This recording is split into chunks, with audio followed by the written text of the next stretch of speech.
What's going on, traders? Andrew O'Connell here with Pristine Capital, coming at you with yet another market recap video. There is Young Waf in the background. He is over down there.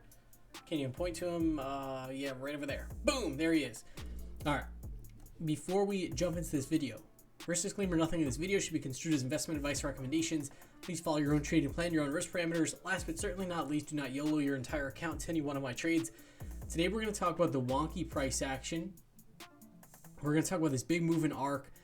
We're actually going to take a look at the dark pool data, and we're going to see basically a big sell signal in the dark pool data. Let's dive into it real quick. All right, let's take a look. Indices, S&P 500 is measured by the SPY, finished down 0.28%. We have the NASDAQ QQQ finishing down 0.3%. IWM small caps finishing down 0.03%. We have the Dow Jones finishing down 0.21%. And we had the ARK Innovation ETF actually closing up 3.06%.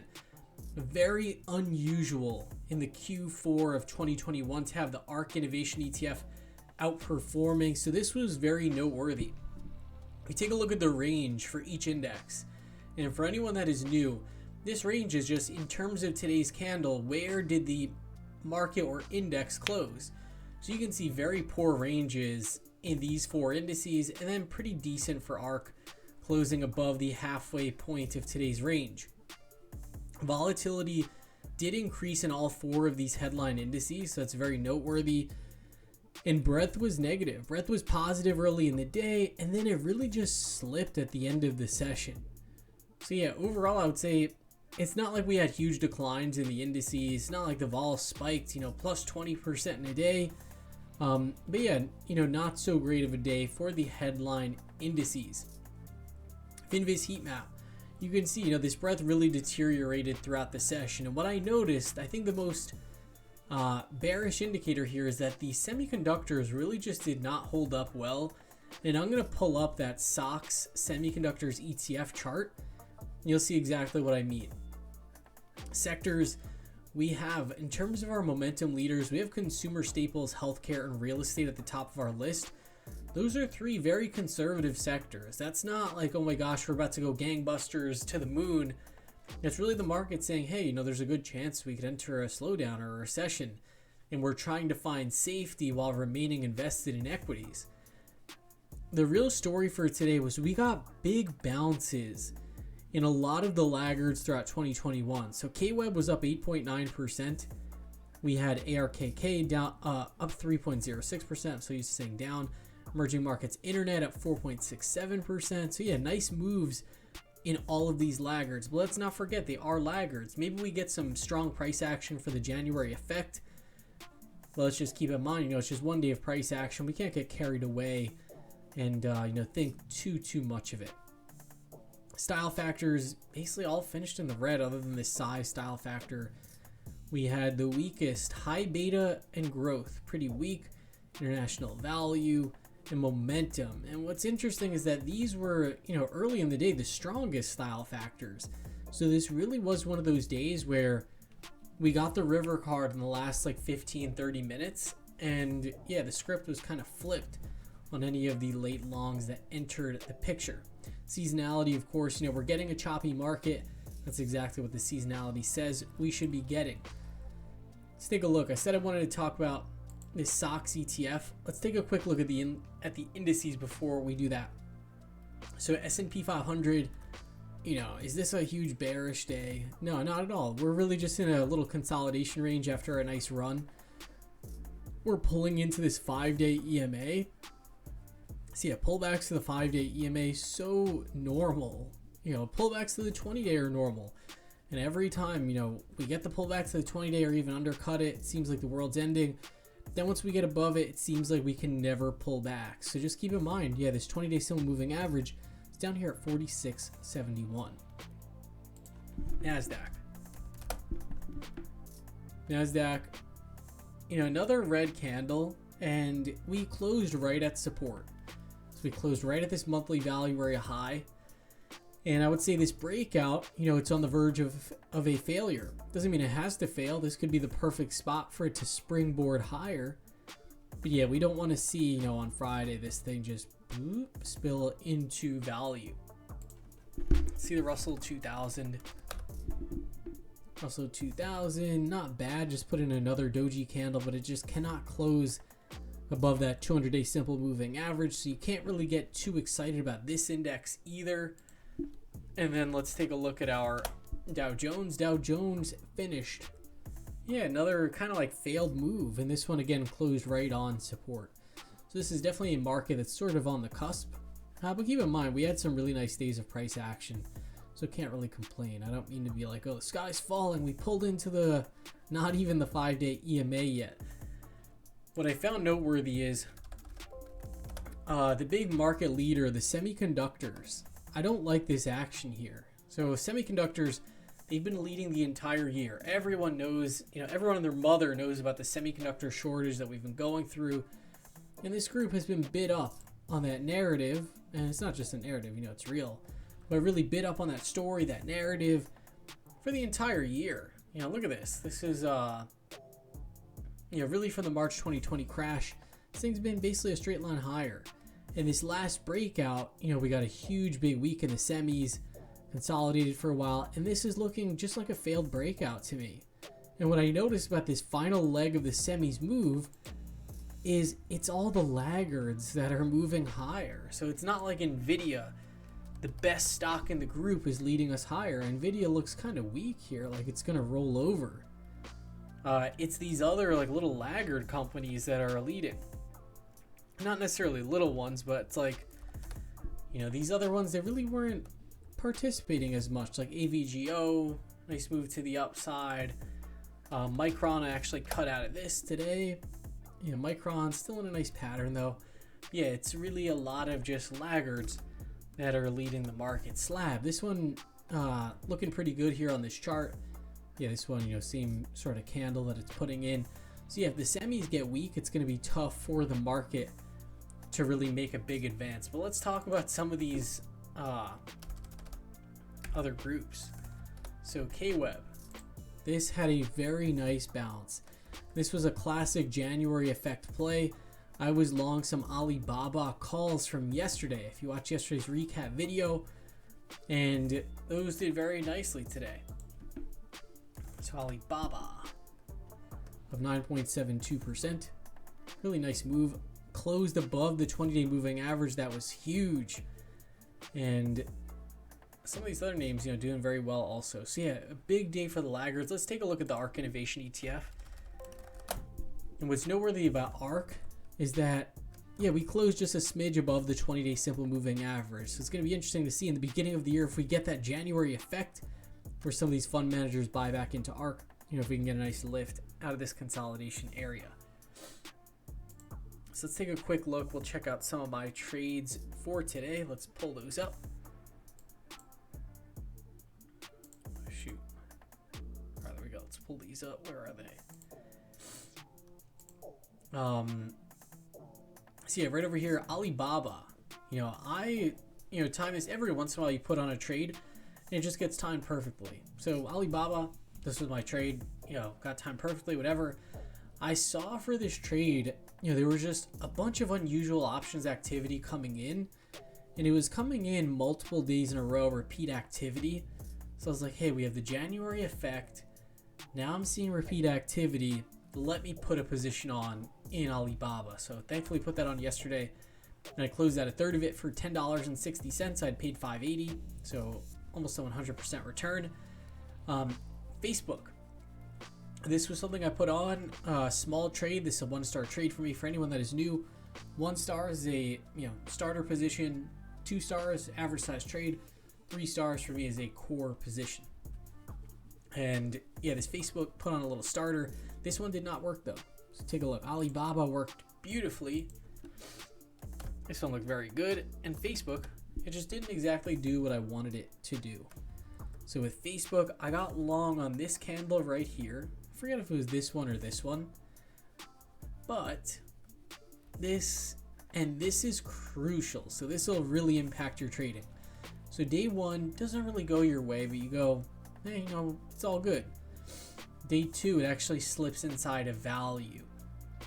And it's like, all right, if the NASDAQ is strong, this thing should continue to be strong.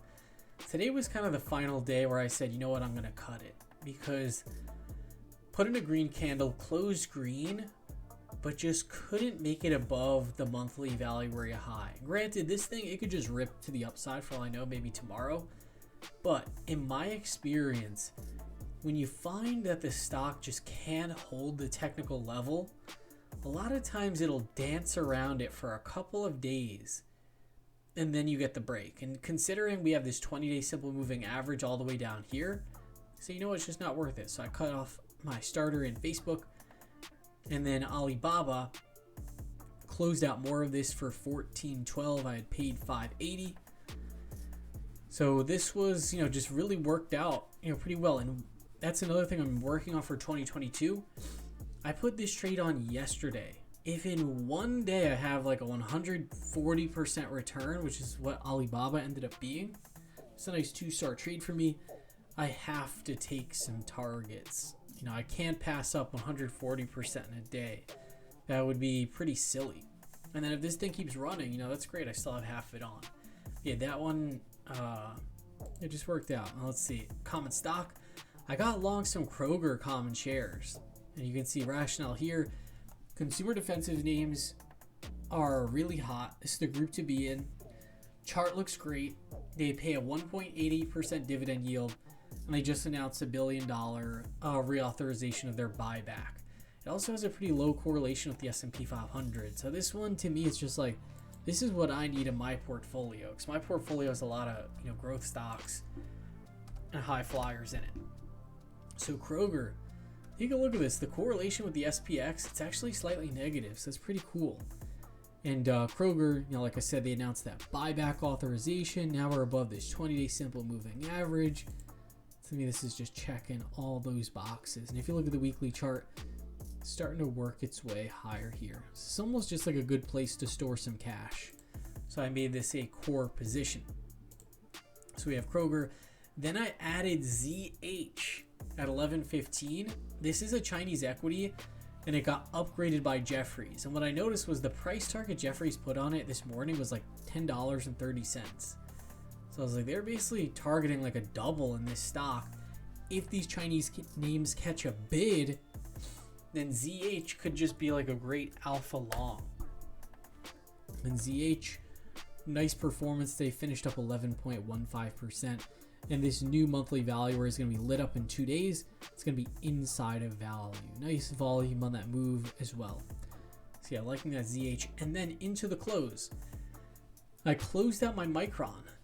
And market just looked a little bit weak, and yeah, just decided to close this one out. This one was actually, I have to change this. I did not close this out for 95.17. That is 94.17 that I closed it out for. So I'm going to go ahead and make that correction. Yeah, lost 14 cents on this. I think it was like a 0.1% loss. And what's awesome is that the other day when Micron had a nice move to the upside, I closed out 10%. I just said I want to take 10%. That way, if it comes back into my stop, I'm still going to at least make something on the trade. So what's cool is I closed out this 90% for 94.17. I still made a little bit of money on this trade because I took that one target. So that's really the name of the game for me in 2022. I think we're going to have much more difficult market conditions. So anything that you can do when the trade moves with you to just mitigate your risk a little bit, I think is really going to make a huge difference for next year. So yeah, ended up working out, which is good.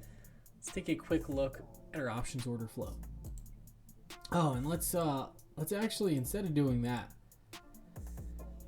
this is what I'm seeing. Woo! So check this out. Our dark index came out for today. And look at this team. We've had some nice dark pool prints for the past couple weeks. If you're one of the regulars that watches these videos, shout out to Zane. I know he watches the videos a lot. Couple of others that really love these videos. You know that I love watching these dark pool prints. And this came out at a 40.5%. So that's definitely not a bullish signal. So I got to take that into account. I actually am going to back test this tonight just to see what typically happens. I'll share that back test with Pristine Capital members. So yeah, that sort of puts a damper on this parade. So yeah, that being said, you know, that's kind of like the buzzkill on the rally. But anyway, when you get the buzzkill on the rally, it's not like, oh man, now it's time to get upset. You know, this market sucks. You know, it's really just about, okay, how do I adjust how I'm interacting with the markets? That's my goal. Adjust the interactions with the market, and then you don't have to worry. You don't have to be pulling your hair out, going crazy, etc. All right. Let's take a quick look. We'll look at our options race real quick. Boom, boom, boom. Let's do it. Options matrix, options races, today's combined flows. All right, let's do it. And we're about 15 minutes in. I'm actually going to dinner with a good friend of mine after this. So we'll take a high level look at this options order flow, and then we'll break for the day. What do we got? Tesla, SPY, Amazon, Apple, all of our typical offenders. We got some Shopify going on. BABA. Let's take a look at the BABA flow. I selfishly want to look at that because I have, you know, part of my position still on. Where is this? TradeScape. Boom. And let me take this filter off. Okay. So let's take a look at Alibaba. Wow, so this is the first time in a long time that I've actually seen calls going up in Alibaba more so than puts. And I think this is the January effect. Everyone that I talk to, I say, oh, I got long Alibaba today. They're like, I don't even touch Chinese stocks. Like, after what happened this year. And I think those are the exact conditions that are going to lead to a little pop in these names in the beginning of the year because they're so oversold. Yeah, this is June of 2022, the 125 strikes. This is January of 2023, the 120 strikes. January 22, March of 2022. So yeah, these players are going out in time. And of course there are puts going up as well. You know, it's just been a great stock to be short. So, you know, it's kind of par for the course. Let's see what else we got. Facebook. Yeah, some calls coming in for Facebook. This one I actually ditched it today, as I said earlier. Who knows? Maybe it keeps going up. If it does, congrats to all the Facebook bulls. That's the thing as well. Once you cut a position, you can always get back in. Oh, and this was one of the stocks Nancy Pelosi got into. So I post this on Twitter. Nancy Pelosi bought calls in like 4 stocks. And Nancy Pelosi, she is the world's best trader. So you always got to pay attention to her moves. Let's see what... These people all probably bought calls just on everything Nancy did. January 2023, 100 strikes. February 135s. Let's see. I don't mean that to be like a political whatever. I could care less about politics. Disney. Yeah, it looks like it's starting to make some progress. Maybe I'll add this to a watch list or whatever, but yeah, it's not really at like a logical buy point at the moment. Hey, it's working its way up.